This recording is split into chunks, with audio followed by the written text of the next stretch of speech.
50 years ago, Prince Edward County, Virginia, and Clarendon County, South Carolina were two of 5 communities that brought their demands for equal education and equal treatment under the law to the U.S. Supreme Court. Between 1952 and 1955, the court addressed those grievances in the landmark case known as Brown versus the Board of Education. Yet in the ruling, the justices used a 4-word phrase that many believe delayed for years the process of change.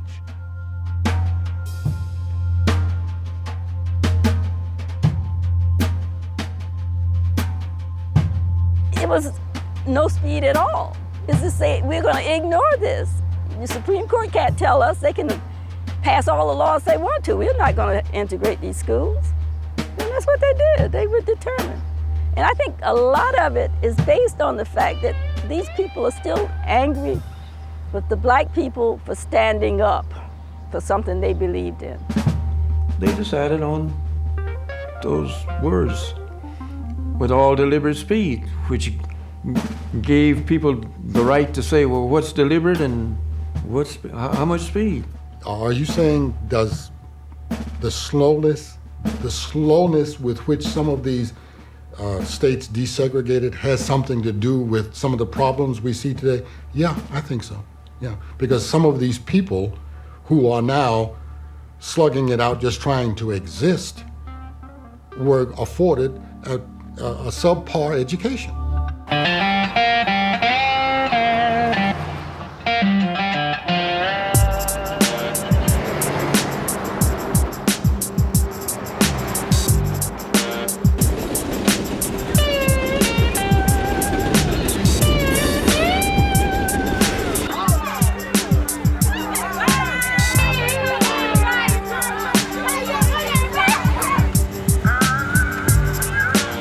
Brown versus the Board of Education became the law of the land in 1954. Dillon County did not put that law into action until 1970.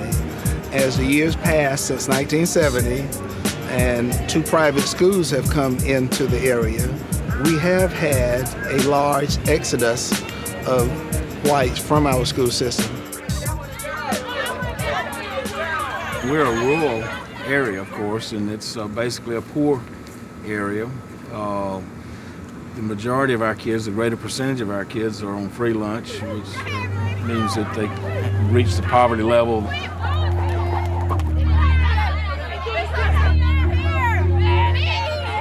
South Carolina, like most states in the country, still struggles to provide adequate resources to educate all of its children.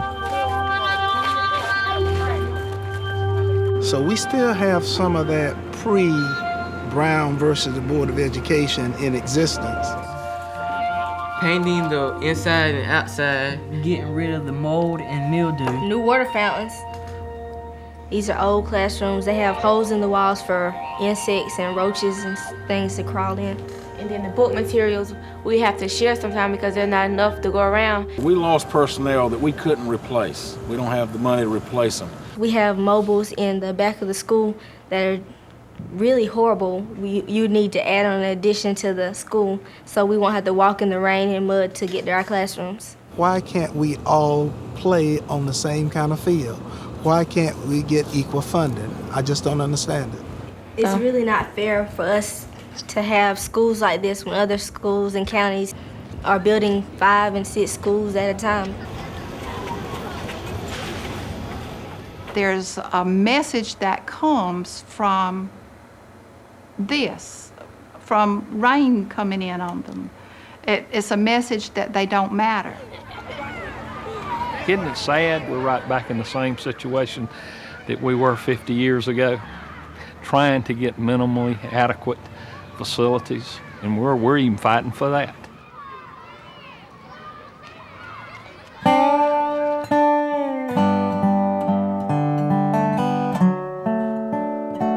In 1935, a film by Charles Houston, a lawyer and founding father of the civil rights movement, contrasts the segregated public school facilities in South Carolina.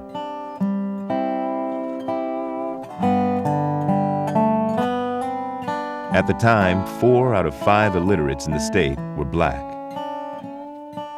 Annual budgets for white students' education were 10 times greater than for black students.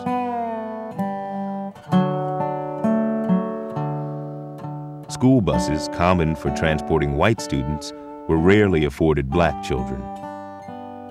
Houston saw eliminating these inequalities in South Carolina and throughout the nation as his life's work.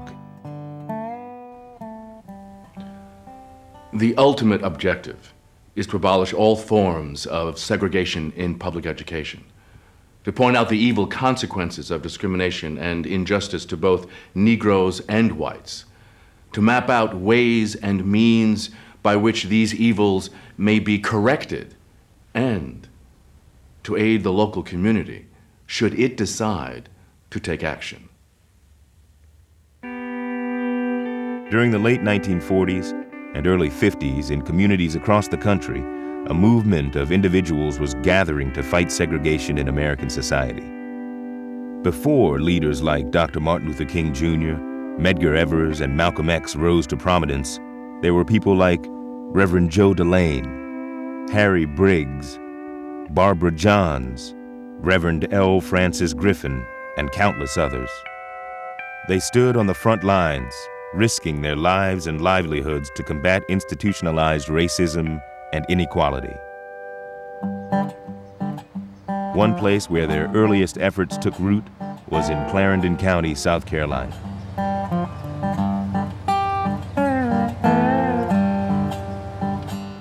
Today, it's a quiet rural area, one that easily goes unnoticed. Yet this is where one of the most important legal battles in 20th century America began. It was a court case called Briggs versus Elliott, the first of 5 cases that would become part of the momentous 1954 Brown versus Board of Education decision.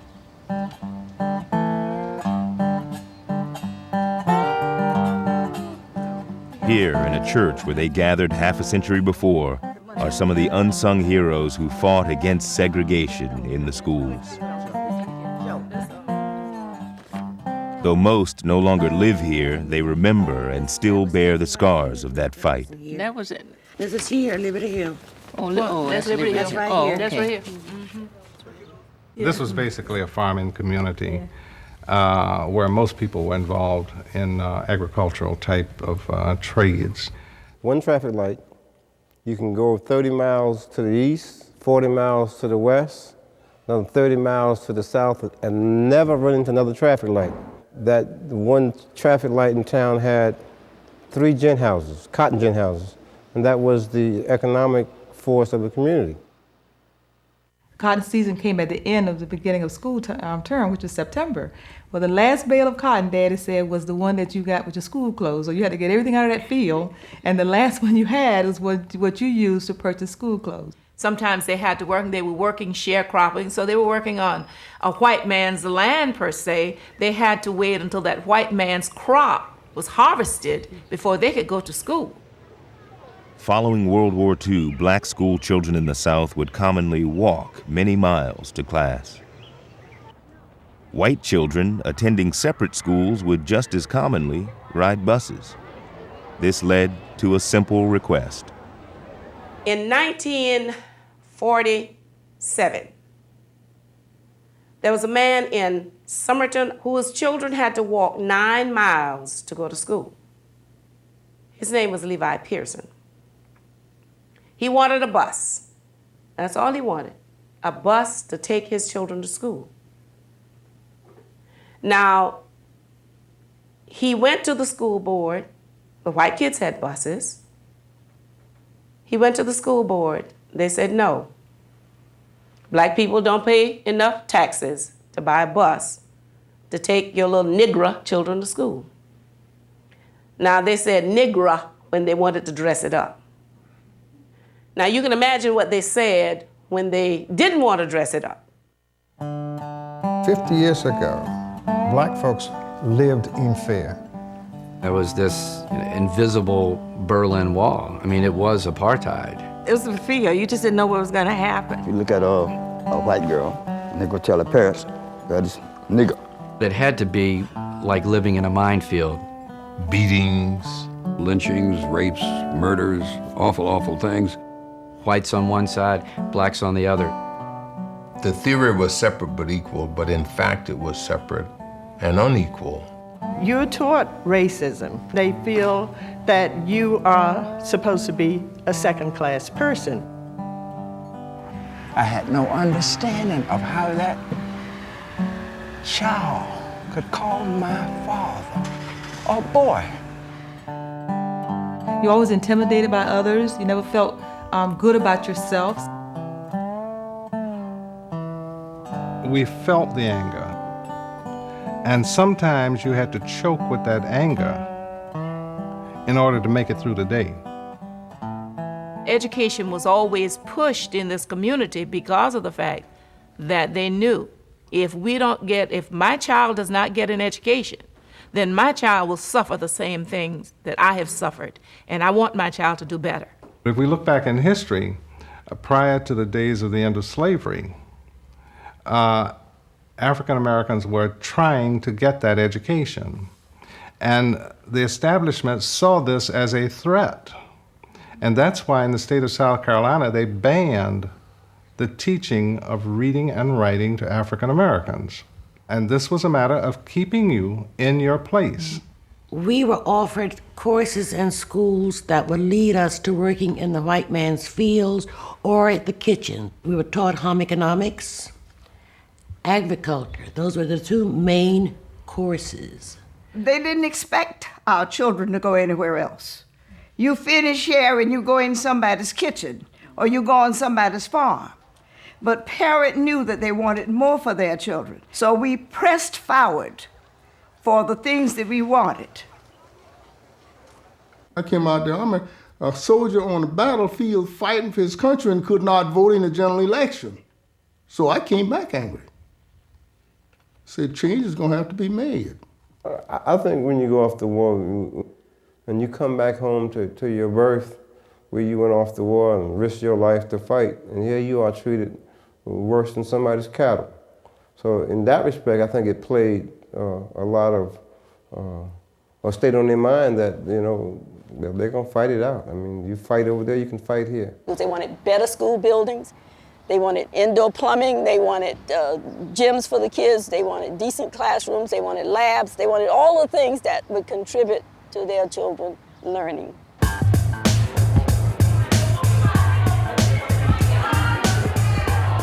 Although education is free, they are not equally funded. That's the main problem, especially in DC schools.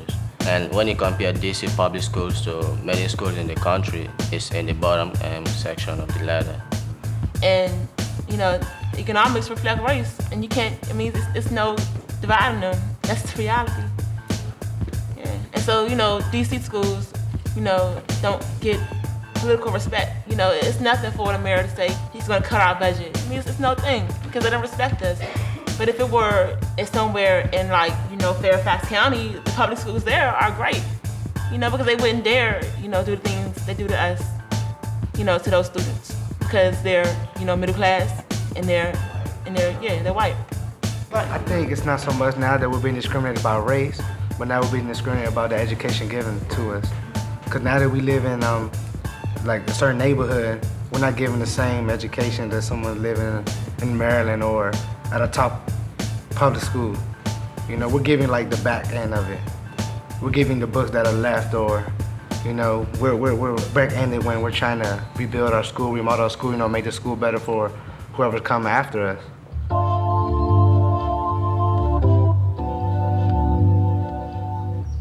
A 4.5-hour drive south of Washington, D.C. is another historic battleground in the fight for school desegregation.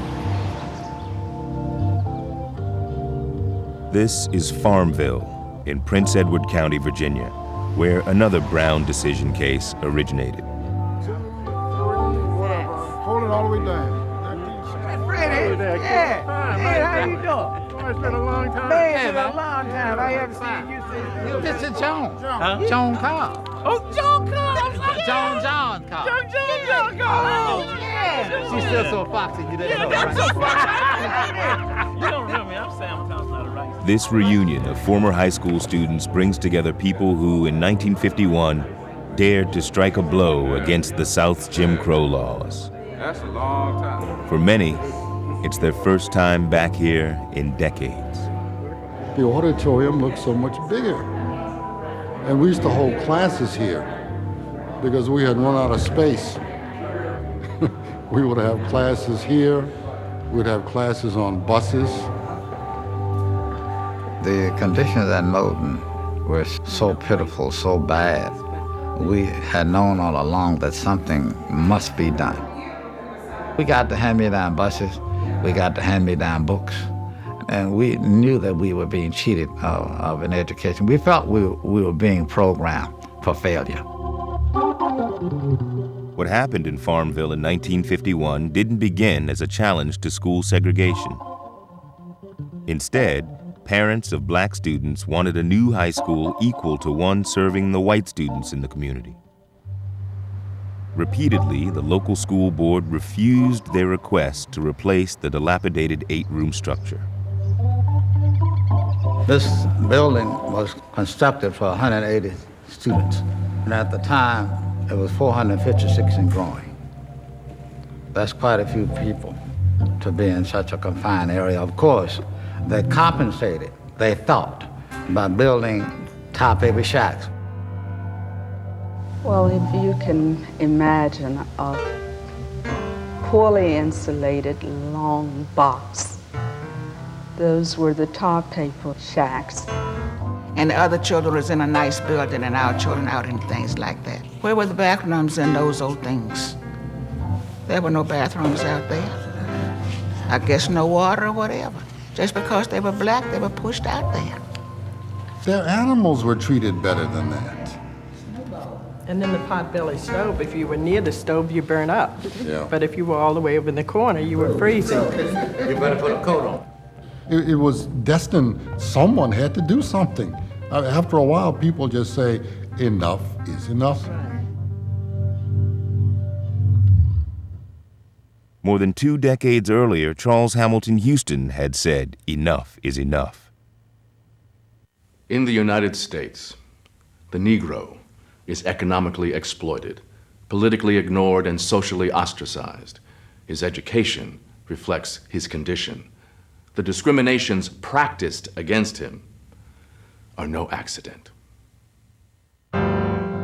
Houston, a graduate of Amherst College and Harvard Law School, possessed a brilliant legal mind and a relentless drive for social justice. In the 1930s, he began a legal campaign attacking the doctrine of separate but equal in education, aiming to end segregation in America.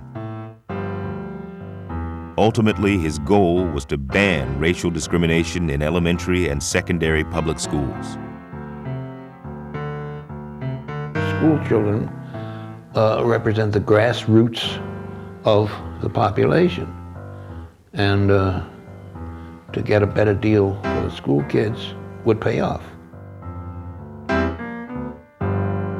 He saw the integrated schools as a way of changing social attitudes, of raising a new generation of children who didn't know prejudice. Houston developed his plan despite those who claimed courtroom victories would fail to advance the cause of civil rights. In 1924, he became dean of Howard University's law school. Within 3 years, he transformed it from a third-rate institution into a highly regarded center of legal education. In training his students, Houston made no secret he was assembling a group of capable and socially committed attorneys to join him in his fight.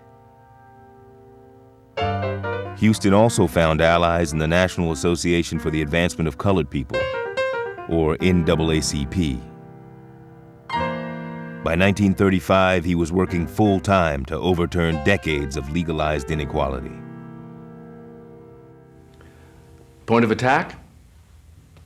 Equality of pay for Negro teachers having the same qualifications and doing the same job as white teachers. Equality of transportation for Negro school children at public expense. Equality of buildings and equipment. Equality of per capita expenditure of education for Negroes. Equality of graduate and professional training. You know, he was the last shot. We had spent resources after resources. The NAACP and all of his friends that had worked on the executive branch, no luck. The congressional branch, no luck. So the courts was our last resort, and Charlie was our knight on the white horse. The dynamic was to talk about how you could take federal civil procedure and constitutional law and make a way for cases that were trying to break down segregation. To prepare for his assault on segregation, Houston called upon a group of lawyers to work as part of the NAACP's Legal Defense Fund. He was looking for that mix with people who were meticulous in their legal analysis, and he found a pretty remarkably gifted group of people in and among that class of students. Charlie looked at education as really the linchpin to success. And that's why he focused on it in working up to the Brown cases. That's why the strategy was stay with the Constitution, stay with the 14th Amendment, because we want to have the building blocks in place. So when we get to the Supreme Court on the issue of education, they have to knock down separate but equal, because separate will never be equal. And at Howard, that's what you were taught, that the Constitution was in fact the Magna Carta for black freedom.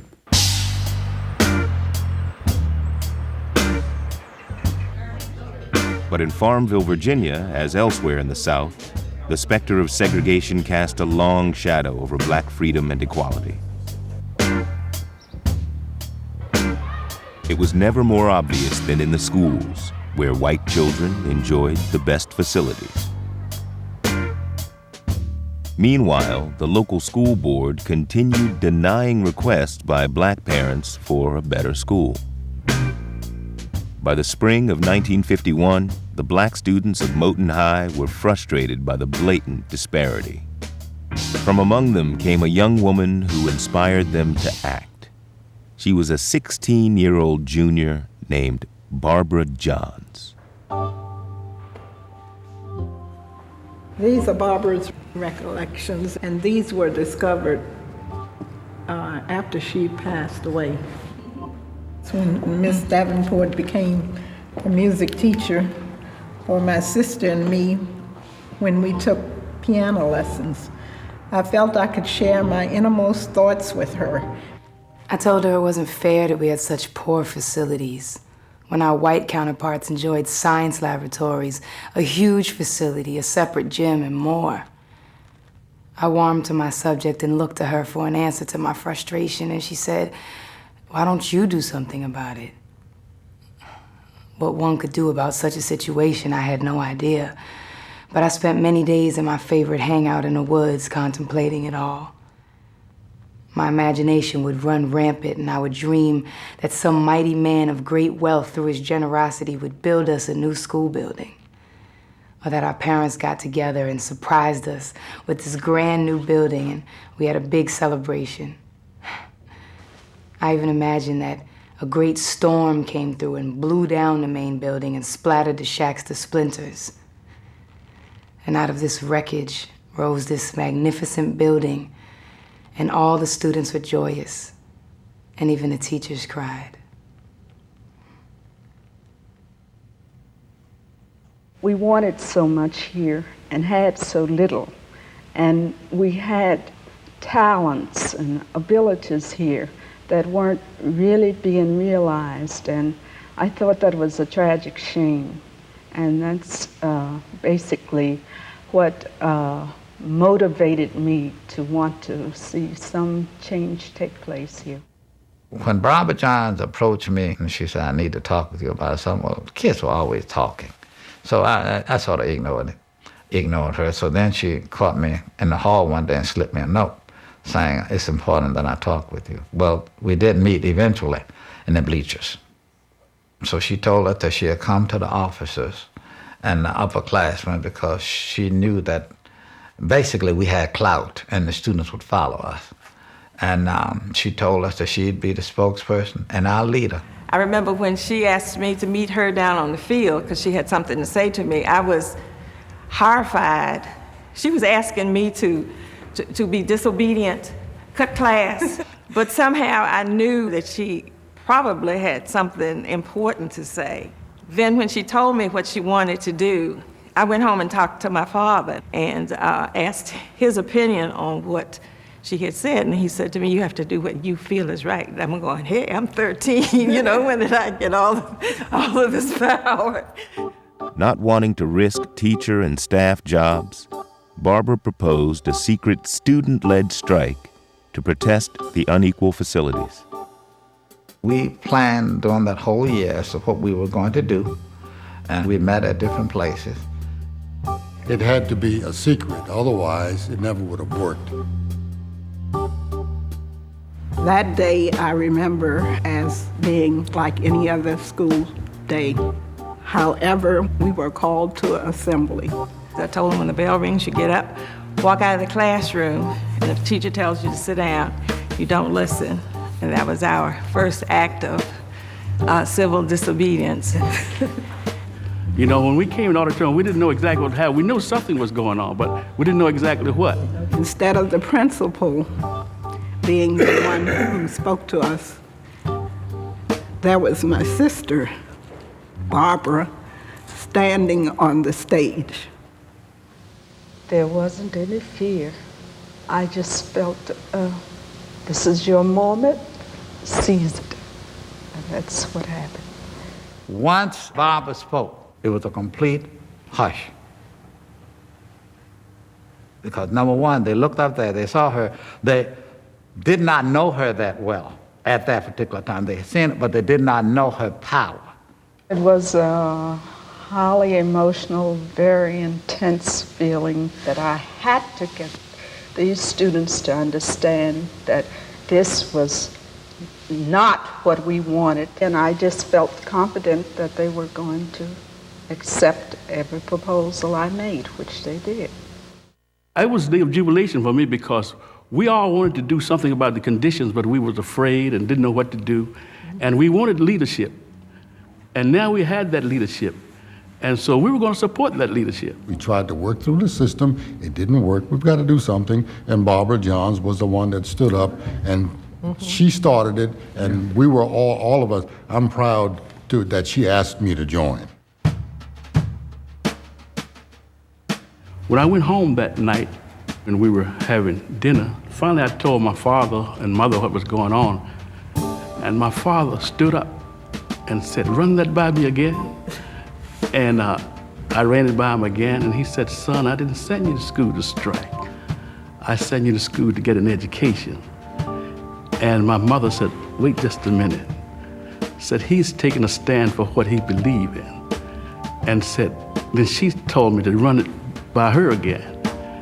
And she said, she called my father Daddy. She said, we're going to support the children. The formula, number one, has to do with the foundation that our parents built for us. They built that foundation by letting us know if anyone else can do it, you can do it also. Absolutely. That was the key. If anyone else can do it, you can do it also. Yes. The next day, a group of students took their demands for a new high school to Mr. T.J. McElwain, the school superintendent at the county courthouse.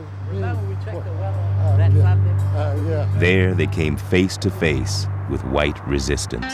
The 13 of us decided we would walk down to the courthouse alone.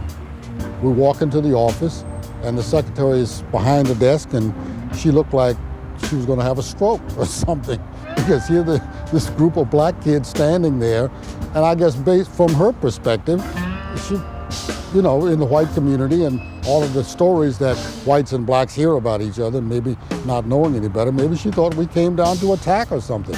She looked scared, petrified. That's a better word, petrified. But she managed to go and get Mr. McElwain. And he started, you know, everybody stand up. What's your name? What's your parents' name? and all of your parents are going to lose their jobs. And none of you will ever go to school on a scholarship in this state, and on and on and on. And I was actually shaking when I was there, because this was the inner sanctum of education, and everyone had told us you have to get an education in order to survive. And he stood there, looked us all in the face and said, the only thing I care about is the money we are losing from the state. I don't care if you never go to school, never learn another thing. And that was just so degrading. And the other thing, the parents had done all of this, and they were so disrespectful to them.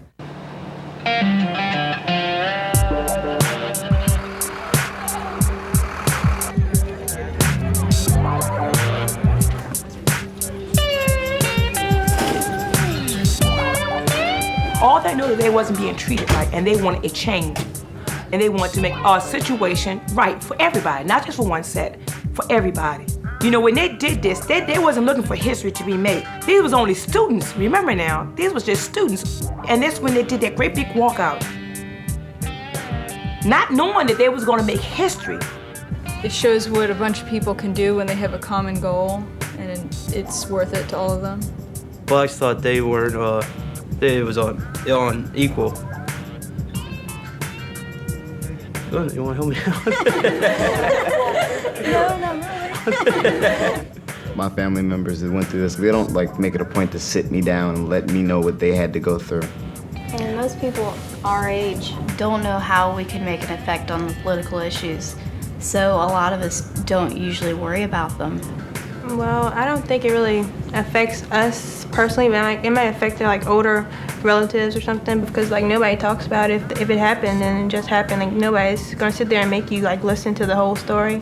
I haven't really heard too much about it besides what we've learned in school. Because like she said, you're not gonna sit at the dinner table and talk about something like that. Why not? So, I guess I want to say I don't care, but that sounds really, really bad. But it's something that's happened and we can't do anything about it. During the late 40s in Clarendon County, South Carolina, ordinary people were taking a stand against inequality. The black parents' request for a school bus had grown into more than a matter of transportation. The first assault on legalized segregation was about to begin. People in the community looked to Reverend J.A. Delane, a local pastor, school teacher, and NAACP member, for leadership.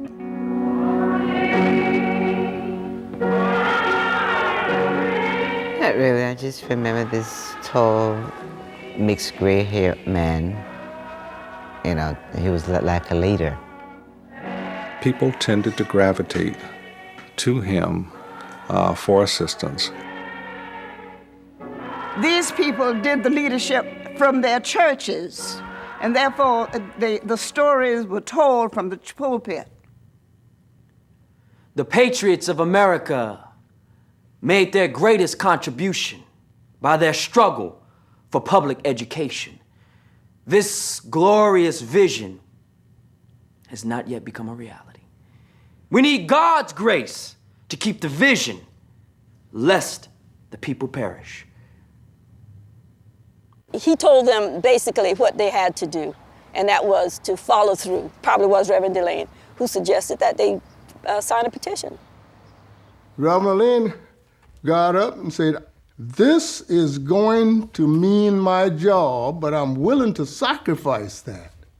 And it's going to mean more than my job. It's going further than that. But if y'all are willing that we will continue to go as long as there's some standing until we get the result that we are looking for, I will accept." So they agreed. Harry Briggs, a father of 5 who worked at a local gas station, was one of many parents and children to sign a petition claiming the school board did not provide equal facilities for black students. Well, I was about maybe 7, 8 years old. All I had to do then was a piece of paper, but all these people came to our houses with cars. They came by the car, a wagon, horseback, mule bag, to sign this petitioner. The Briggs name was listed first in the Clarendon County case that reached the Supreme Court as Briggs versus Elliott. I remember signing it, but exactly, and exactly what I was doing, but Harry, how old were you when all of this happened? I was 13 years old. You would have been in the 7th grade? Yes, sir. What did you feel about it? When I first signed it, I didn't know too much about it. How do you feel about it now? I think that's a good case. Remember now, most of these people in this community were uneducated. Some of them had very little education, but they were strong people. They knew when something was wrong, and they knew that something needed to be done to try to make it right. Mr. Briggs, what made you decide to get involved in that initial suit? What made you decide? Oh, I don't know. We decided that we want something better for the children. Were you afraid? I mean, No, were there threats on your life, on your job? No. Well, they didn't threaten me. They just fired me. They didn't threaten me. You lost your job. What did the guy say to you? He told me to take my name off the petition, or else he'd let me go. And so I said, well, I gotta go. My father, he worked for a gas station, and they fired him. So we had a little 10 acres of land, so he tried farming, so he couldn't make it. So, well, they refused to give him fair market value for his crop. So he knew he couldn't stay in Somerton with his name being Briggs. When your husband found that he was going to lose his job, did he come home and talk to you about it? Well, he don't hardly talk very much about things that we say to him. Mm-hmm. But he didn't mention to me about it. What did you tell him? Well, I told him we only doing it for the development of the children. Mm-hmm. Not on our children, but all of the children. Mm-hmm.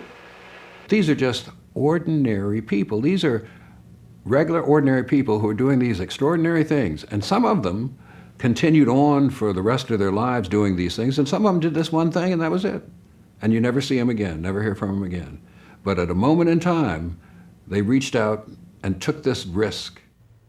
In citing the vast differences between black and white schools, Reverend Delane and the Clarendon County petitioners had upped the ante.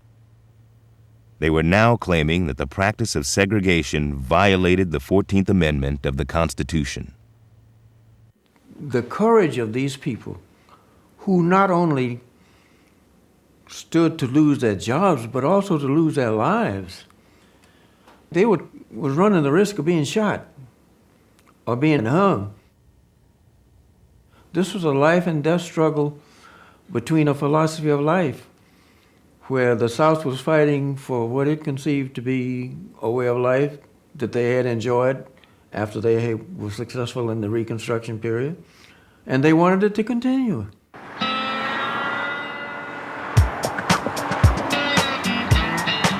All right, why do you think whites go to that private school instead of your public school? Because racism still exists. Because racism still exists, and they still do not want to go to school with black students. Why? Why? I think it's not mostly the kids' fault. I think that it's mostly the parents, because that's how the parents teach them. Yes. It's mostly the parents' fault. Right. Was there interracial dating when she was growing There up? wasn't even interracial speaking when I was growing up. Interracial dating, there was not even interracial speaking. We didn't come in contact with white kids. The only person who came in contact with white kids were those people who were working for them. If a black man or boy met a white woman on the streets, he was expected to drop his head and walk by. It did not matter how old a man got, he was never anything but boy. When they went to court, they had a special Bible for white people to use, because if you put your hand on the same one that a black person, your hands were then sullied if you were white. And why you need to know this, because a history unknown is a history repeated. And little as you think of it, history is being repeated today. It seemed to me that the people in South Carolina took the greatest risk. amazing thing about it was that these people, at the lowest end of the caste system, were the ones who were willing and persistent in looking for equality and to shape this democracy. That was the thing that always impressed me about the Clarendon County case. In November 1950, Thurgood Marshall, leader of the NAACP's Legal Defense Fund team, took the Clarendon County case to the U.S. Federal District Court in Charleston, South Carolina. Among the 3 judges hearing the case was J. Wades Waring, long known for his opposition to segregation. Having knowledge of the team's legal strategy, Waring encouraged Marshall to take the next step. And Waring, a white man, Charleston white man, told Thurgood Marshall, what you need to do is to sue, to outlaw the practice of segregation. Don't sue to get a bus. You'll be having 1,000 lawsuits here and there. Challenge segregation, the institution of segregation itself, overthrowing the Plessy versus Ferguson case. And so Marshall promptly withdrew the case from court and then said to my father, we got to go with desegregation. Do you think that you can get the people to go along with it? My father said, yeah.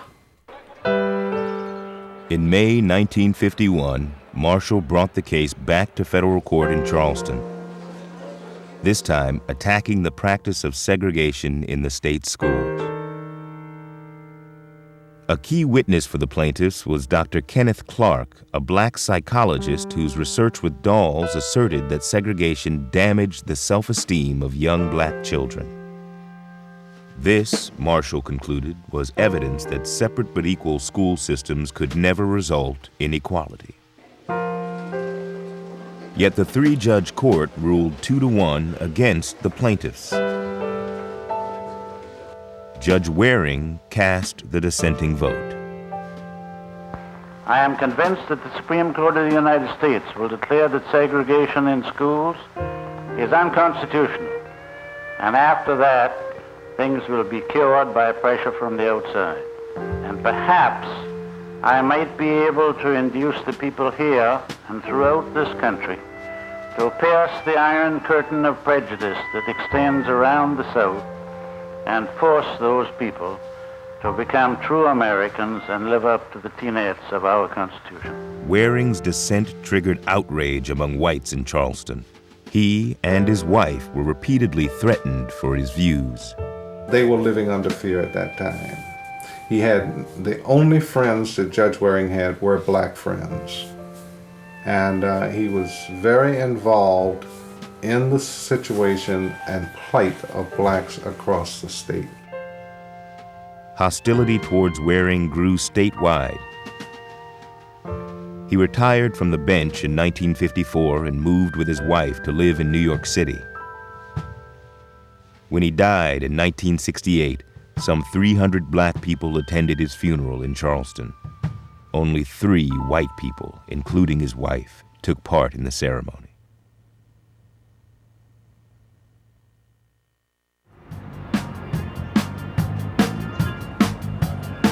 In Farmville, as in Clarendon County, the effort to overturn segregation in the early 50s found support in the church. Reverend L. Francis Griffin was a spiritual leader in the black community, sympathetic to the student strikers of Morton High School.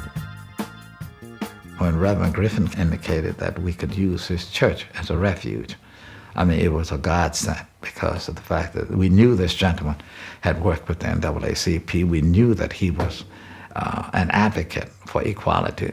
He was our mentor. When the 456 students walked out on strike, this church served as a sort of headquarters for the children to gather. And it has been a rallying point for any number of meetings, mass meetings and planning meetings to discuss this problem and map strategy. Reverend Griffin's ministry reflected a belief that worship should be tied to action, both in religious and social matters. He was familiar with the pressing need for a new black high school and equally familiar with the resistance from the white school board. President of the local NAACP chapter, Griffin was instrumental in helping the striking students further their cause. There was no Rosa Parks then. There was no Martin Luther King then. There was no Jesse Jackson then. So where are you going to turn? You turn to the NAACP, and they were there for us. Gentlemen, we hate to impose as we are doing, but under the circumstances we are facing, we have to ask for your help. Due to the fact that the facilities and the building in the name of Robert R. Morton High School are inadequate, we understand that your help is available to us. This morning, April 23rd, 1951, the students refused to attend classes under the circumstance. You know that this is a very serious matter because we are out of school. There are seniors to be graduated and it can't be done by staying home. Please, we beg you to come down at the first of this week, if possible Wednesday, April 25th, between 9 a.m. and 3 p.m. We will provide you a place to stay. We will go into detail when you arrive. When we called the NAACP, at first they said, go back to school, but Barbara Johns stayed on the phone. She would not give up on them. The phone rang. When I picked it up, and it was Barbara John on the telephone telling me what they had done. How they'd gone out on a strike and why they'd done it and all. And I congratulated her and said, that's fine. Now she made a point, go on back to school. I said, because we've already filed suit down in Clanton County, South Carolina, and we don't need but one case to establish a precedent. But she pleaded so hard, they wanted to talk to us. So I said, all right, we'll stop by Reverend Griffin's church and talk to you then. Reverend Griffin always had a booming voice. I mean, he had a booming voice. He said, well, young folk, I tell you what, the lawyers are going to be coming through here at such and such a time, and I need you here long before they get here. I do not want you to be operating on CPT. You know what CPT means, though? Huh? I feel hard. Color people time. Color people time. Don't want you to be, in other words, be on standard time. And we were there. On the third day of the strike, NAACP lawyers arrived to meet with the students. And it was just amazing that we were sitting in the basement of the First Baptist Church, and these great men are before us. Very poised, very, very elegant. Oliver Hill and Spotswood Robinson had been searching for a town in Virginia to file a lawsuit against segregated public schools. To them, Farmville held little promise. Spotswood said, we are very busy, but we came to find out what was happening here. Mm-hmm. Do you students know that you're violating the law by not going to school? Barbara John, one of them said, yes, we know. You know your parents can be put in jail. Yes, we know. There are only 22 cells in the jail and there are 150 of us. But They questioned us over and over to see how strong we were and whether or not we were going to give in. We were impressed by their attitude and morale. That's the reason we stuck with them. And told them we tried to find a way to help them. When they left, we had a feeling they were not going to take our case. We said, we're not sure. These guys are too high profile. We don't know. But of course, Reverend Griffin said, y'all be patient, young folk. Be patient. And it paid off. A week later came the answer, with one condition. The NAACP informed the parents that yes, they would accept the case only on the basis of integration. No such thing as separate but equal. And based upon that, the parents voted that they would indeed go for integration. So he told them to meet at the First Baptist Church on May the 3rd. People were lined up to sign the petition. My mother signed the petition that night. It was just like a good church meeting. But we also knew we had to be just as strong as David because we were fighting against a Goliath. Isn't it amazing that it was the citizens who they wanted to exclude who reminded them that it was the laws that governed the country? Isn't that something? I mean, I've been thinking about this recently, that it's the laws, and so in a funny kind of way, these men and women, and all of the men and women, the sharecroppers, you know, all of them, they reminded everybody in America, and they made it such that it's the laws that govern America, not the people. You know, and we can all be citizens so long as we subject ourselves to those procedures and laws. And it's these people, the black people that took those very laws and said, this is what it means to be American.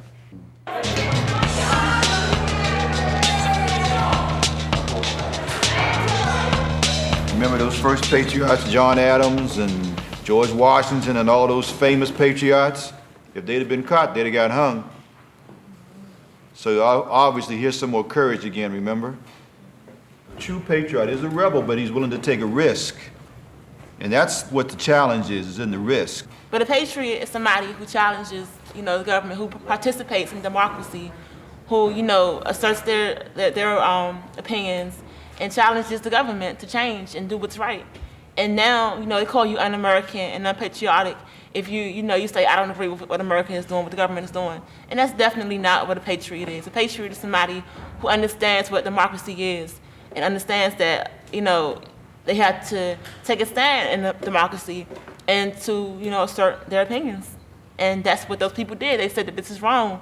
You know, racism is wrong. And, you know, the government has to change it. And that was truly patriotic.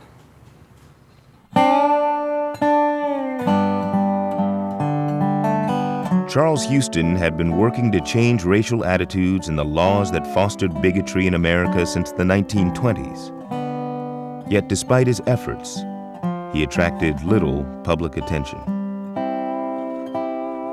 One of the reasons my father isn't better known is that he always considered himself more of an outside man than an inside man, someone who was more effective behind the scenes, and that his task was to build a movement with outstanding African-American constitutional lawyers so that the movement would continue despite the removal of any particular individual, any particular leader.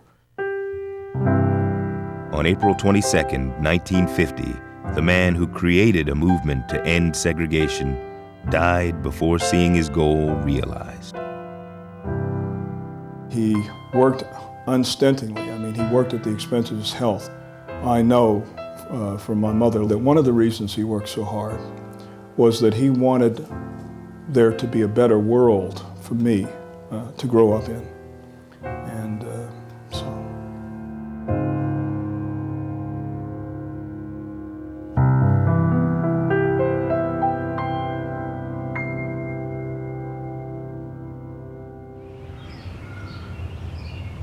I went to Howard deliberately.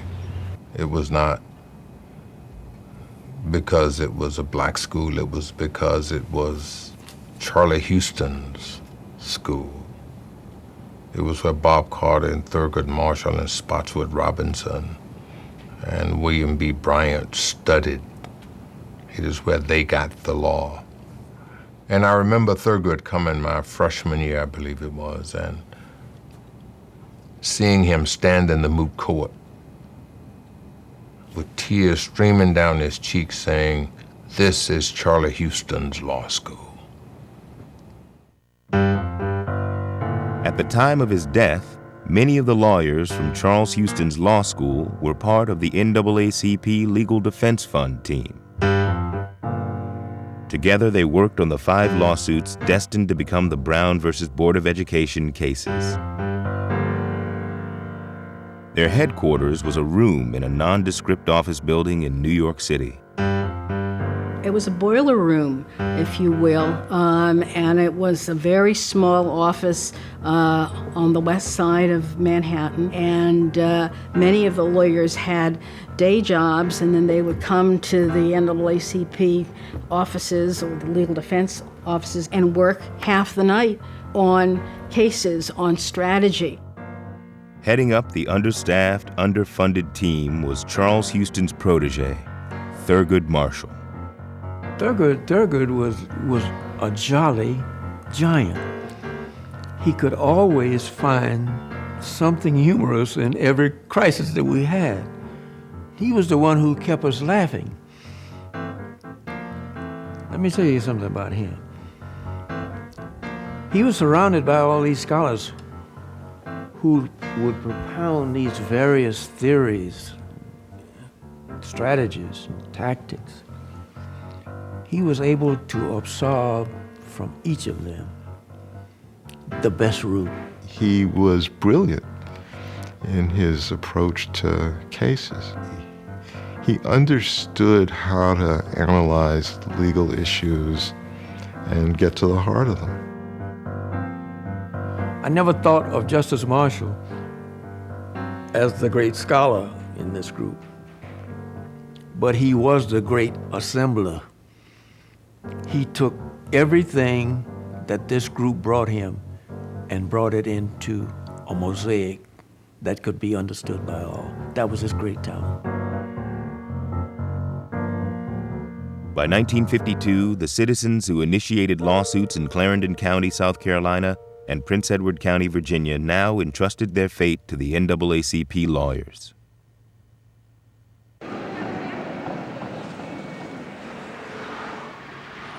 I realized it was going to the Supreme Court, and I was really pleasantly astonished by it because of the fact that I did not know that what these country kids did in Prince Edward County would reach that level, and to link it with 4 more cases and make it as powerful as it was, it was just overwhelming to me.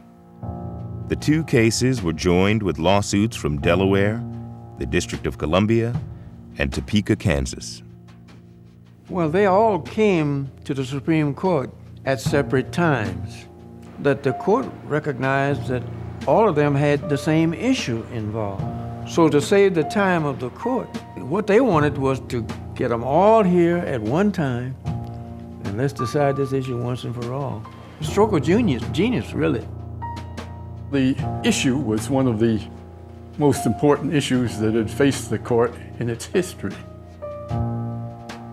Integrity of the court would be at stake as to whatever it did. That court was seriously divided along philosophical lines and rarely issued unanimous decisions. It was headed by Chief Justice Fred Vinson, who had repeatedly failed to forge unity on important issues. After hearing arguments on what was an explosive issue, the court delayed its decision, scheduling a rehearing of the entire case for late fall 1953. But before that, Chief Justice Vinson died of a heart attack. I was all of 25 years old, and I was one of his clerks until September. He died approximately 2 months after I arrived, and that is what provided the vacancy for the ultimate appointment of Earl Warren. President Eisenhower appoints Governor Earl Warren of California as Chief Justice of the Supreme Court. The 62-year-old Californian, shown here with his family. Well, you've probably read that Frankfurter said to his clerks at the time that the death of Vinson shows that there is a God. Not that he was glad that Fred Vinson had lost his life, but that at this particular moment in time, the change in the Chief Justiceship was so important. If Earl Warren hadn't become the Chief Justice when he did, the whole history of the country might have been different. He was a tough fellow, although he gave a very genial appearance.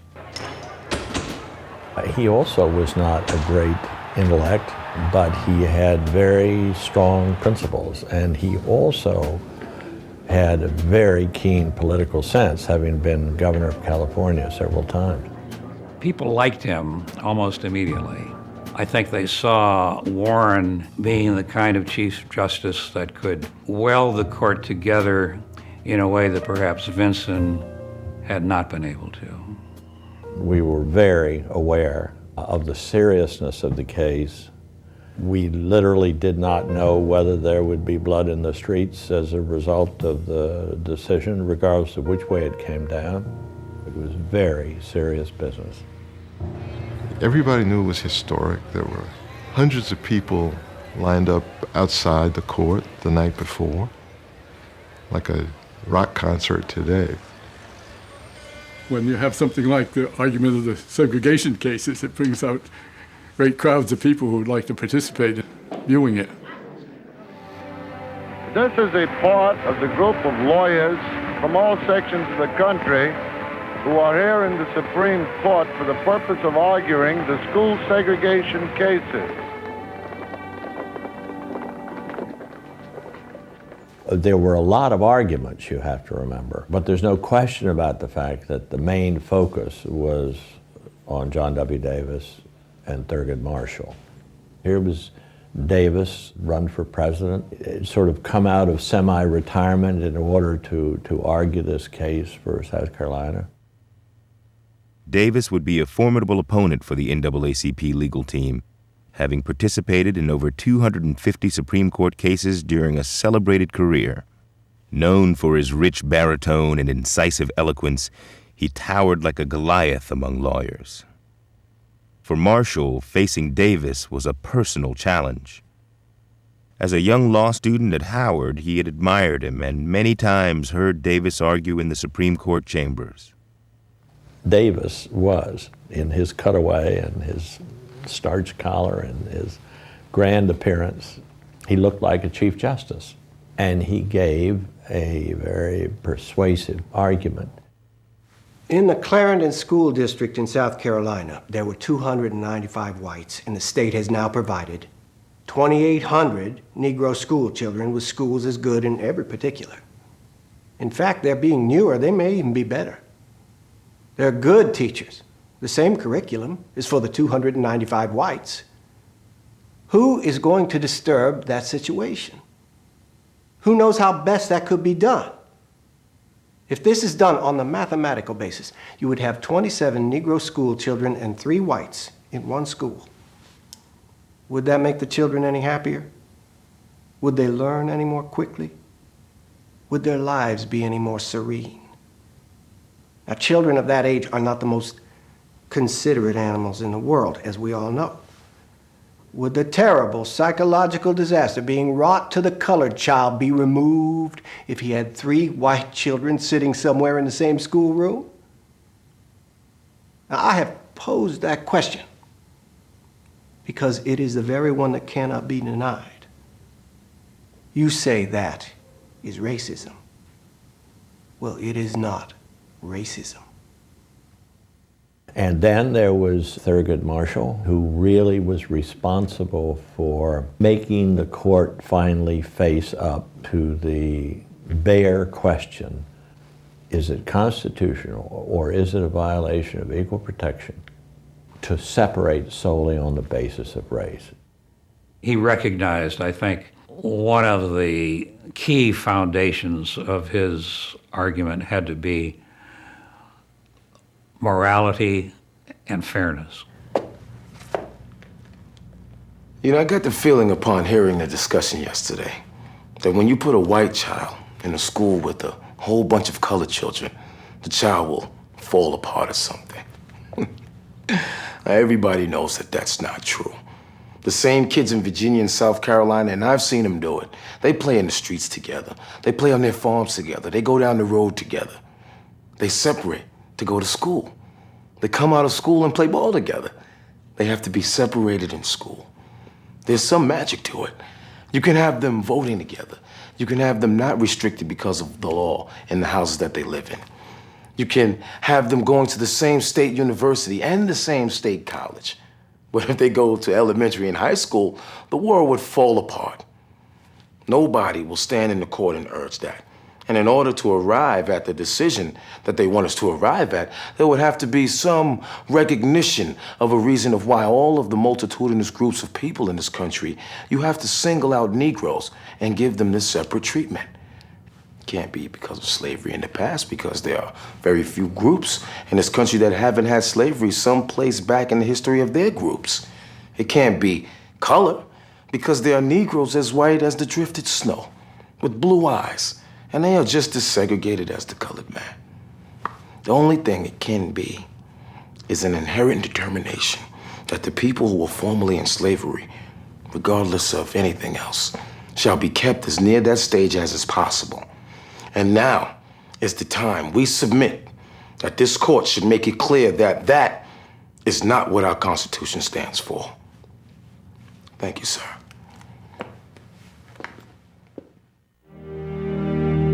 Before the highest court in the land, Marshall concluded, based on extensive legal and historical research, that the 14th Amendment was intended to prevent racial segregation in public schools. Davis argued the contrary and warned of the practical problems involved with desegregating. The court then adjourned, and Chief Justice Warren now went to work. During the next 3 months, he argued, persuaded, cajoled, and bargained with his colleagues. In the spring of 1954, assured he had achieved at least a majority, Warren began drafting an opinion for Brown versus the Board of Education.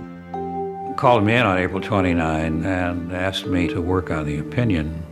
He made it very clear that he wanted the opinion to be very readable, understandable to the layman. He wanted it to be of the sort of document that could be published in the newspapers. Warren hand-delivered his opinion to the other judges, including Associate Justice Robert Jackson, who was struggling with the legal ramifications of the case. Jackson had a heart attack, and he was in the hospital when Earl Warren brought his own draft of Brown around. And I really think that the principal reaction that he had was one of relief. He said, I think it's something that I can agree to. He said, it doesn't have much law, but on the other hand, it's so understandable. Monday, May 17, 1954, appeared to be a routine day at the court. I had no clue that it was going to come down that day, except that Justice Reed, as he went out from his office, he came to my office. He said, Jack, this would be a good day to go in and hear the decisions. Jackson, against his doctor's orders, left the hospital on the day of the decision and came into the back elevator and was there to take his seat with the court. Chief told us what was happening, so we were in the court.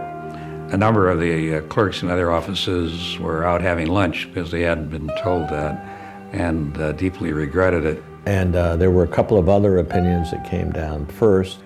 And then Warren announced that he had the opinion in Brown against Board. At 12:52 p.m., the Chief Justice began.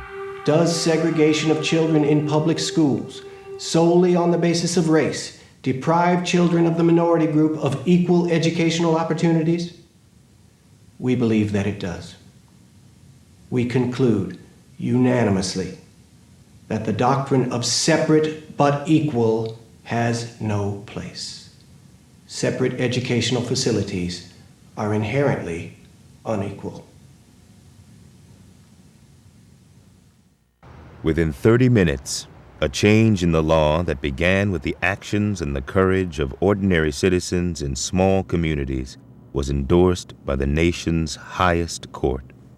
It was incredibly dramatic and absolutely still in the courtroom. And then when he used that word unanimously, there was this intake of breath. It was really quite something. I was going downtown. I got into about 4th and Lee, and the radio came on, and the guy said the Supreme Court is going to make an announcement in Brown versus the Board of Education. And boy, I whirled the car around in the middle of the street and went running back, drove back down to the office there on 3rd Street, and ran running up steps, turn on the radio, they're talking about this thing. And boy, man, we got enough of it to hear him say it was unconstitutional.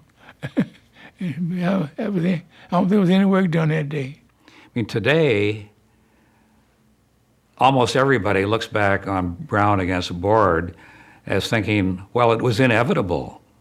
Well, it wasn't inevitable at all.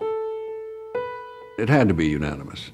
Had it been 8-1 or 7-2 or even 5-4, it would have been horrible, I think, because there always would have been a question. You always would have been arguing about the 2 or the 4 who went the other way. But when all 9 speak, and all 9 speak with the same voice, that meant something, and it meant something important. You can tell that there was this feeling of elation when you see the picture of the group of lawyers standing on the steps of the Supreme Court. My father always kept a copy nearby of the front page picture on the day of the ruling, which is a picture of him with his colleagues on the steps of the Supreme Court, and always kept a copy of that framed at home, but also another one at his chambers at the Supreme Court. Well, we felt like we'd won. So now what's going to happen? That was the next question. Yeah, it was, I said, boy, we won. Now what is going to happen? Are they really going to do this, or are they going to resist it? I mean, there were all kinds of questions in our minds. Yes, because my father said, you mean they all agreed? He says, now they have agreed. The fight has just begun. I'm ashamed to say I didn't pay much attention because I knew what would happen. To me, it wasn't a surprise. See, some people, I was so surprised. No, I wasn't surprised. It had to happen because we were right and they were wrong. What do you think about this decision? Well, I feel as the majority of the Southerners do that this decision is like a cloud coming over our Southland. But I think in time our colored citizens and white citizens can work out this problem, and I think it will strengthen America in the end. I was taught to be respectful of the Negroes as they were in my home, and I had a maid to bring me up, but I was not taught to socialize with them. I think that we as white people have developed an air of superiority over their race, and I think it would cause for a split in both races if they mixed and mingled, because some of them couldn't come up to meet our standards. I think that if the white and the colored students mingle, I don't think there will be any conflicts between them. And because I've lived with white people before, I am a veteran, and I slept with them, I ate with them, and we got along fine. I'm pleased with the issue that segregation has ended, but for myself, I would not like to attend the schools with the white children because of the fact that we aren't welcome. And I think that the consequence will be a mixture of Negroes and whites, but the consequence will also be an embarrassing situation to the Negro. In a lot of cases, we've learned that white people are supposed to be smarter and be in the honors classes and do all these extracurricular activities, and we're supposed to be the ones to succeed, whereas we've also been taught that a lot of black people are supposed to be the ones to stay home and work in fast food restaurants and supermarkets and gas stations. I was never taught that. I mean, this is no reflection on home life or anything, but I was never taught that. Well, none of us were really taught that. Right. It's kind of just what we see. I mean, like, I'm sure that all of us can admit that, like, we'll see someone, and just by looking at them, like, we'll think something about them without actually getting a chance to know them. Does anybody here think they're not prejudiced? Because that's what I get that feeling that people think that they're not prejudiced here. I don't think that. Well, I'm not think I'm prejudiced. I think a lot of Americans have just natural prejudices, and I think, like, it doesn't feel comfortable to say that. Every white person I've came in contact with that I try to get close to is very ignorant and racist towards black people, and they don't know nothing about black people. So what you gonna do when everybody is like that? Obviously, they haven't met enough white people. If that's the only way that they can look at it. What you gonna do when majority of the white people came in contact act the same way?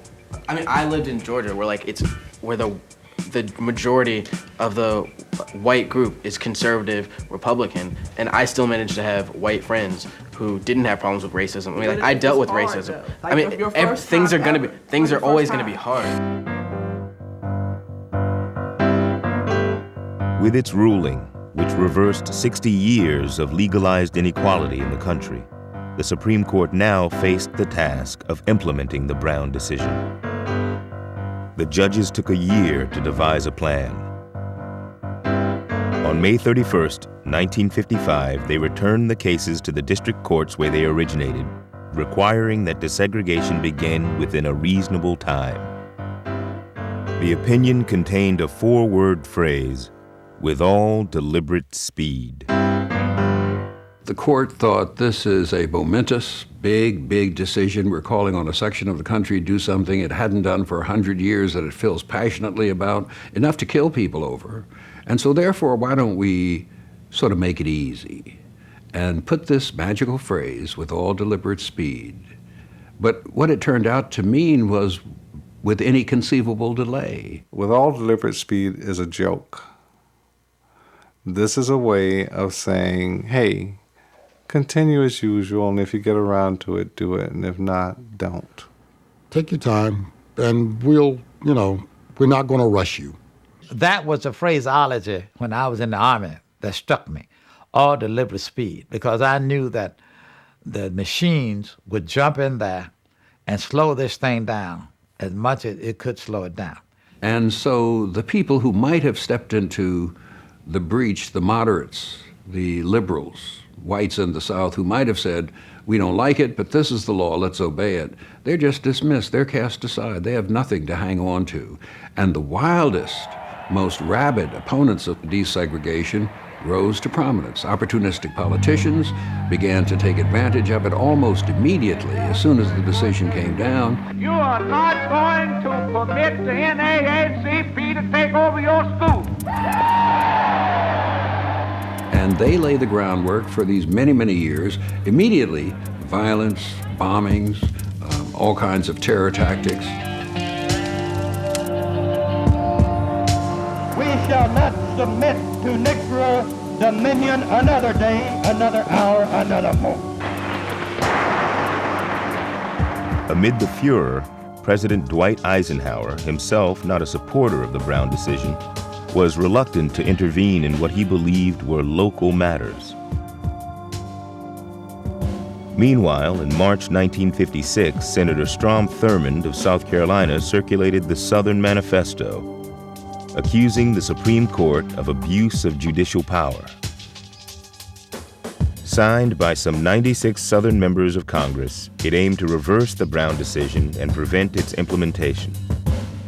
The people and the state must find ways and means of preserving segregation in the schools. Each attempt to break down segregation must be fought with every legal weapon at our disposal. Far from easing people through a transition, with all deliberate speed unleashed passions throughout the country. I'm convinced that a lot of the things that happened would have happened no matter what words you used. A lot of the resistance was so built in and so determined that it was going to happen. Deliberate speed probably encouraged it a little bit.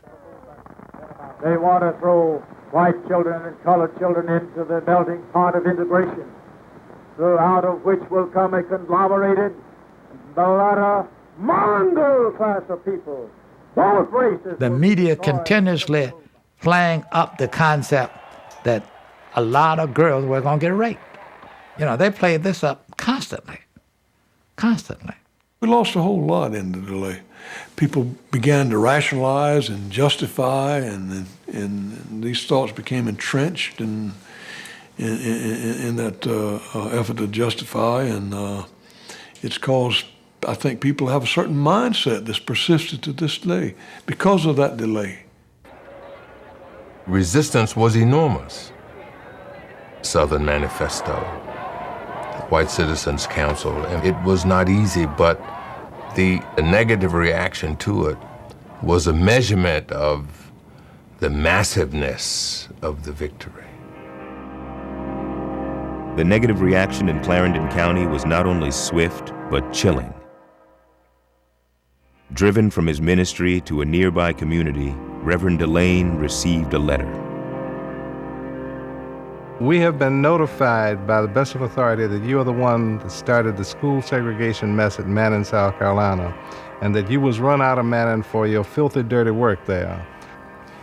Maybe, M-A-B-Y, you don't know Lake City, but you're going to find out real soon. Several hundred of us have had a meeting and pledged ourselves to put you where you belong. if there is such a place. I wonder if you ever heard about the Negro postmaster that was sent to Lake City and was notified to leave, Leve. He refused. However, he left in a coffin. So we have decided to give you 10 days to leave Lake City. And if you are not away by then rather let you spread your filthy poison any longer, we have made plans to move you if it takes dynamite, D-Y-N-I-M-I-T-E, to do it. This is final. On the 7th day after this letter had been received, the church burned. 3 days later was a shootout. And about 8 o'clock, a caravan of cars came by our house just shooting, And you could see the fire and the dust, where the balls would strike the ground. You could see the dust and the fire coming from the guns.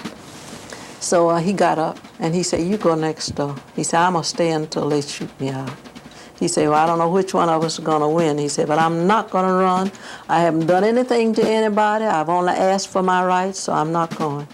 And of course, we finally heard a rifle shot, and it was my husband who shot back after. Listen, we learn over a period of time, and when guns have been pointed at you and you've been hung by a noose for so many years, and you now have access to guns, you take them to protect yourself. Yeah, absolutely. And you knew you needed to have them to protect yourself. Reverend Delane paid a heavy price to lead the fight for desegregated schools. He was forced to flee Clarendon County, losing his home, his church, and his community. He would never return to South Carolina again. Whether the barriers may be in custom, society, legal barriers, or barriers of race and creed, all can be broken down if the price is paid. The enemy may even use the dogs, prodding rods, dynamite, burn your house, dynamite, or burn your church. They may war upon your nerve. They may abuse the legal profession and have you condemned for slander or something else. They may even run you out of your house at midnight, but die with the staff in your hand, going forward.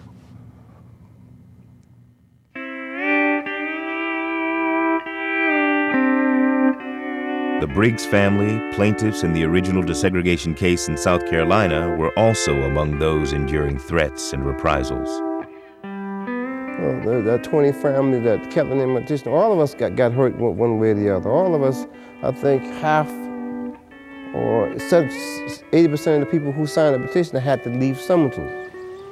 The family would eventually move north to New York City. When you're growing up in a small community, that's your whole world. And you got to leave all that behind and move to New York. I mean, New York sounds good, but as a kid, you don't know anything about New York. You can move a community, you can move a state, and you can move a nation. That's somebody gonna pay the price. In Prince Edward County, Virginia, the students and families who fought for better schools there also faced devastating repercussions. The consequences of the strike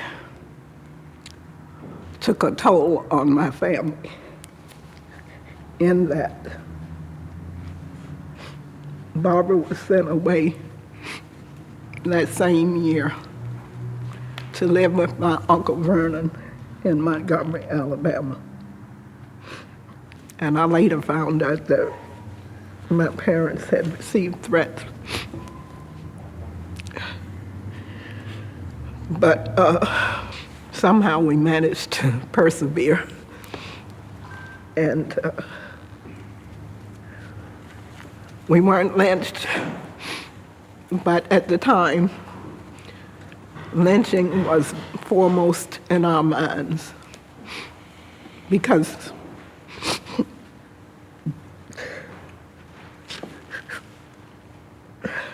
we heard a lot about what happened to black people who spoke out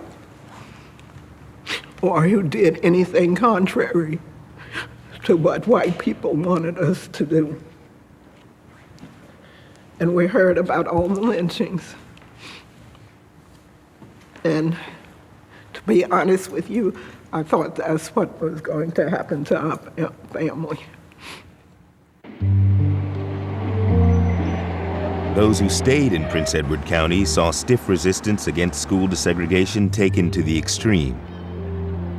For 5 years after the Brown decision, the county school district refused to comply with the ruling. Barry Wall, editor of the local newspaper, stood firmly in support of the county's position. There's not anybody in Prince Edward County mad with anybody else that I know of. They just believe and still believe that the children of this county must be taught in racially separate schools in order to have a good school education. Then, in 1959, defying the Supreme Court's desegregation order, Prince Edward County officials closed the public schools. It was an unprecedented act in the country. They closed the schools from 59 to 64 rather than to integrate. And that has left a bad taste in a lot of pressing mouths. A lot of people still are not talking. They're still hurting because of the injury that the county and the state placed upon us. In all, over 2,000 children, most of them black, were denied an education in Prince Edward County from 1959 to 1964. During that time, Reverend Griffin and the black community continued their fight for equality. Once again, they used the law and returned to the Supreme Court, demanding that Prince Edward County integrate and reopen the public schools. And Prince Edward County has been singled out in the South, we believe, as the South's place to make a stand. And if we fail to seek in the courts what we believe to be a just solution, we have failed the entire Negro population throughout the South, and we have set the Negro cause back 50 years. The Supreme Court ruled unanimously in favor of Reverend Griffin in 1964. The public schools in Prince Edward County were reopened that same year, but the strain of fighting racial injustice on the front lines wore down this courageous leader. This is the first time in 23 years, this very day, that I've been back to Prince Edward County. See, remember I mentioned that to you. The last time I was in Prince Edward County was my father's funeral. I haven't been back here since. The experience of the thing really is still to this day is with me. And, and I blame my father's death on having to give his life to this. To have been the man of God that he was, to have suffered as much as he did as a result of helping people, it's a sad commentary because he was a good man. He was a good man, and he did a lot for all of us. And he was our mentor, and he was our leader, our adult leader. Reverend Griffin is buried behind Morton High School.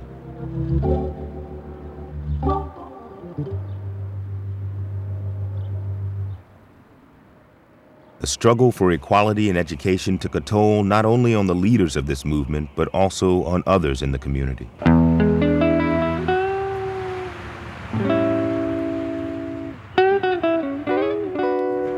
Go back in the old school. Yeah, we ain't gonna cut class. In 1964, Richard Moss and Howard Smith were among those students attending Prince Edward County's first integrated high school.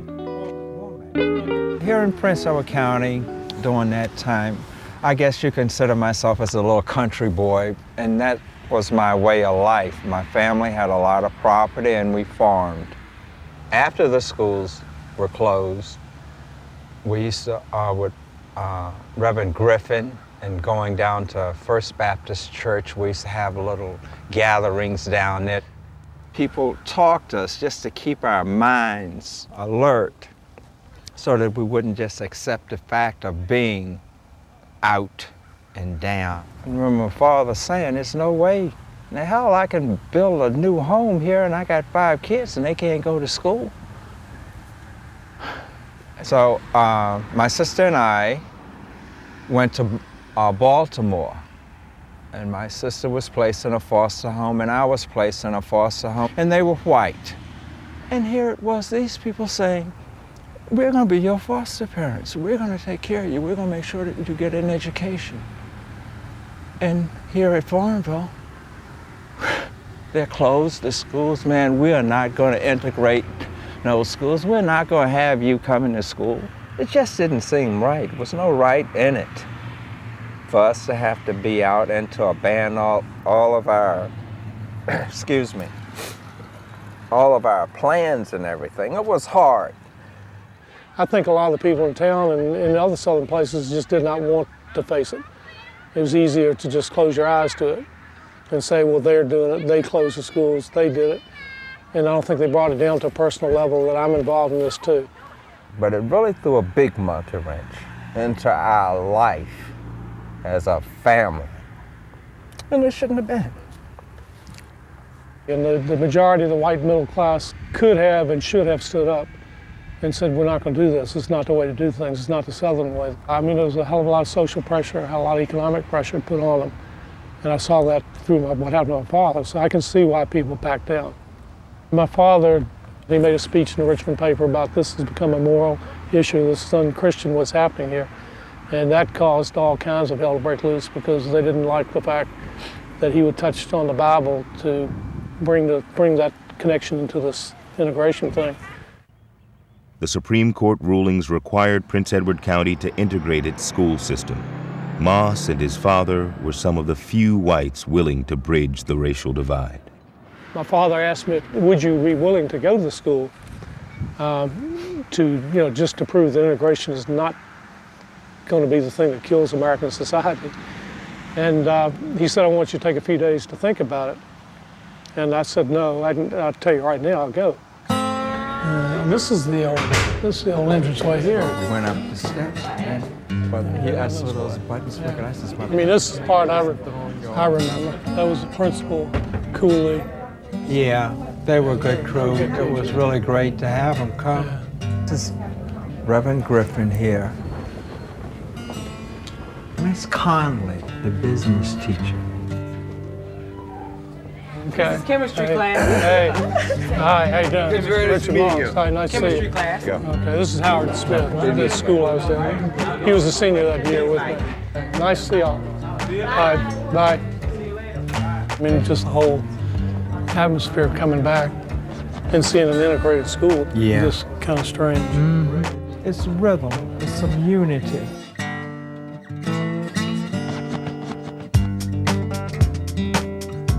I tell you about what was on my mind, okay? Because I had been hit, just belittled, and just treated nasty, you know? I didn't like that. And so here comes Dickie, here he is, and alone too, you know?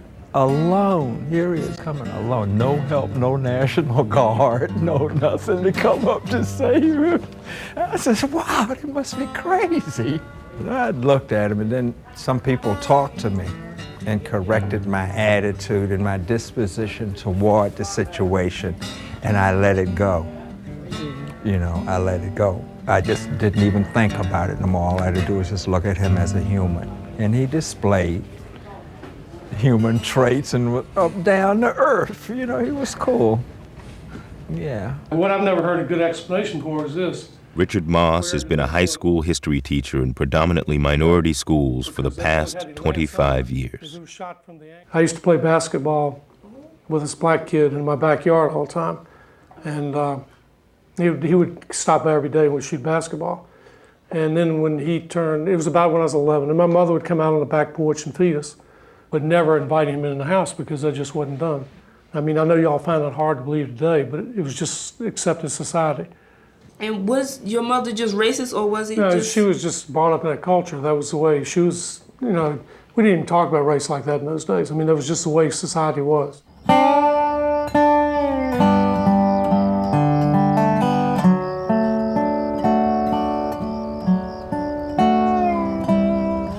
Race is the greatest determinant of life status, more so than gender, more so than education, more so than anything else. It's race. If you control for all those other things, it's race that determines how well, how poorly you're going to do in the country. And the real problem of race is so many white Americans who don't believe this to be so.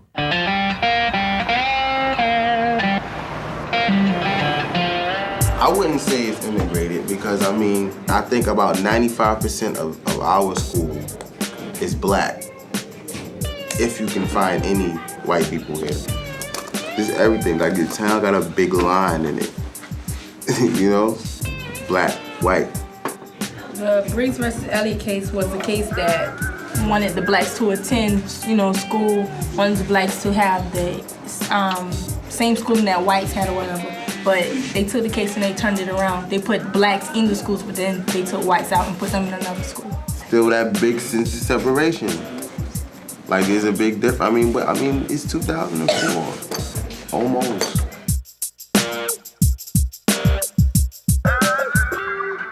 Brown opened the door for many things to happen and for opportunities to be available for African Americans. But it did not stop racial inequities in our society. Today in South Carolina, many rural school districts struggle to get equal funding and facilities for their students. It's led to a lawsuit against the state, which is now in its 10th year. The courthouse is the very one where the Briggs versus Elliott case was tried over 50 years ago. Mr. Thompson, if you will, let's talk about the ethnic makeup of your school system, if we can. The student population in Hampton 2 is 95.9% black African American. We have 1.8% Caucasian students and 2.3% other students. All right. What percentage of your students would you characterize as being at-risk students? Oh, I'd say 100% of them. What percentage of your student body, district-wide, clearly demonstrated enough knowledge to be eligible to advance to the next grade level? 6%. 6%. All right, now, how bothered are you by the scores? It becomes a nightmare to you because you know that people look at your scores and they make a judgment about you. They make a judgment about the school system. They make a judgment about the teachers and parents and the community as a whole. It does bother me tremendously. If Thurgood Marshall walked in here and saw those kids getting those outcomes with those facilities and those books and those teachers, he would say the Supreme Court overturned Brown versus Board of Education. That's how he would feel about that. What kind of memories does it bring for you to go to this trial today? Well, it's the fact that we're back here again. This is the thing. We were here 50 years ago, and we're back here again. Basically fighting for basically the same thing.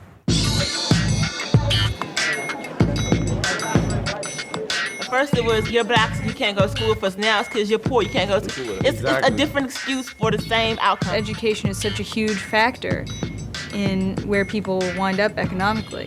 I wouldn't mind getting in front of a Supreme Court and saying what I have to say and defending my client because I know my rights and they should know their rights too. I think the best way to do it is just to get the students involved, tell them that they're in charge of their life.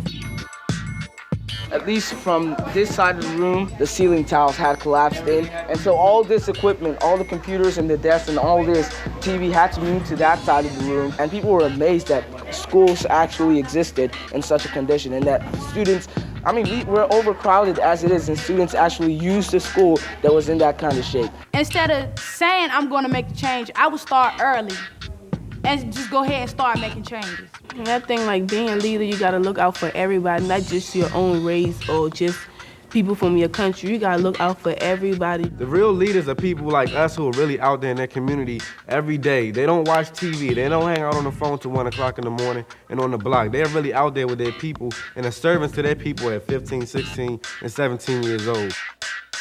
So we're just trying to foster a youth movement to get youth to thinking a lot more politically, that integration without education is useless. And thus we end up where we are today in 2004. We are still segregated.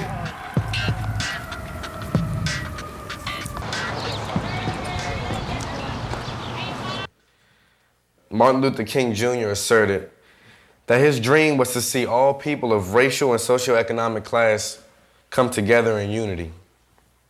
But do you see this dream today? Do you even see this dream being worked for you today? Certainly in a society that is complacent with Brown versus Board of Education and the affirmative action, this can never be achieved. I am someone who asserts my legacy by disobeying unjust laws, by protesting unjust causes, and continuing to speak out for what I believe in. And nothing of mine should be sacrificed nor abridged for me to obtain the rights that I deserve. So where's your money going to? Your money is not going to put new rules in our schools. Your money is not going to supply us with new books. I ask that all people take a pledge and demand change and not ask for it. I ask that all people take a pledge to live just and not unjust, to support the youth in our attempt to start a movement and take our communities back for us, and the time is now. It is really hard to get people, without adequate education to really see where you're being treated wrong or where you're being discriminated against, because it's being done so subtly. The injustice is not as tangible, but it's still there. Yeah, it's still apparent. It's still evident. How can you be a participant in a democracy if you are not educated? So we're being left out, blatantly being left out. So what do we have today? I would say that this country has become uncompassionate. So we're in this situation. What do? Do we protest? Do we boycott? We must find solutions for our problems. We must create our own institutions and make a difference. My favorite line by one of the original last poets: come together and create. Reach out and snatch the death out of the youth of our communities. Come together and create. Come together and create. Peace.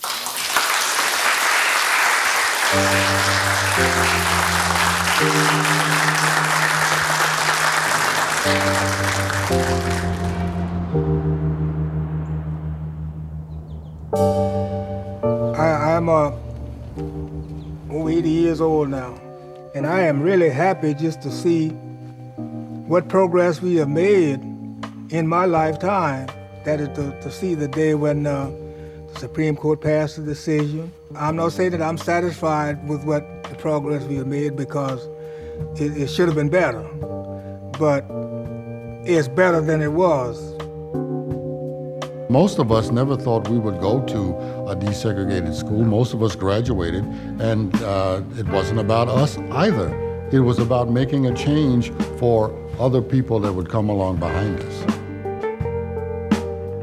I think about all of the other cases or the other incidences that have come out of this case, not only just the integration of the society, but also civil rights because of women, for the handicapped people. And all of this came as a result of the Briggs v. Elliott / Brown v. Board case. Now, if you want to know what integration has done for you, you're in those plants working side by side with everyone else. You're in those stores clerking, stores where you didn't touch the clothes. They were afraid you'd soil them if you touched them. Maybe the children didn't integrate, and maybe our children have not yet learned that they need to press forward because of the sacrifices. But I am proud that I was a part of the sacrifice.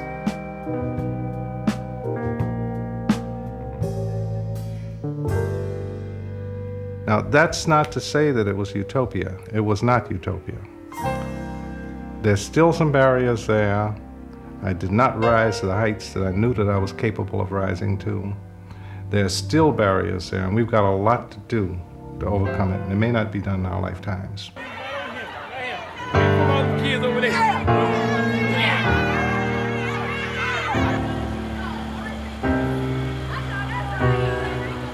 Well, I think that most of the movements have been sad ones. The full integration has not been achieved in the schools as I thought it would be. And the attitudes making this change haven't changed much. Somebody asked me back when the first day I went to school, a reporter for the, I forget what newspaper, said, "Do you think this is going to work?" Meaning the forced integration. And I remember telling them, I said, and I just came off the top of my head, you know, you can make these people go to school together, but you're not going to change people's hearts by any law. It's going to take what it has always taken or needed to have been taken, and that's a change in the heart of man.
Isn't it amazing that it was the citizens who they wanted to exclude who reminded them that it was the laws that governed the country? It's the laws that govern America, not the people, not the people.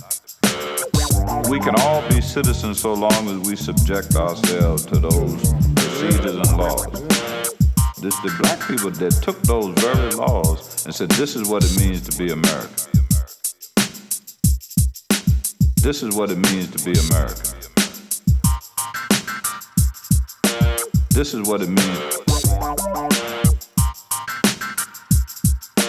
This is what it means to be American.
that the Supreme Court of the United States will declare that segregation in schools is unconstitutional. And after that, things will be cured by pressure from the outside.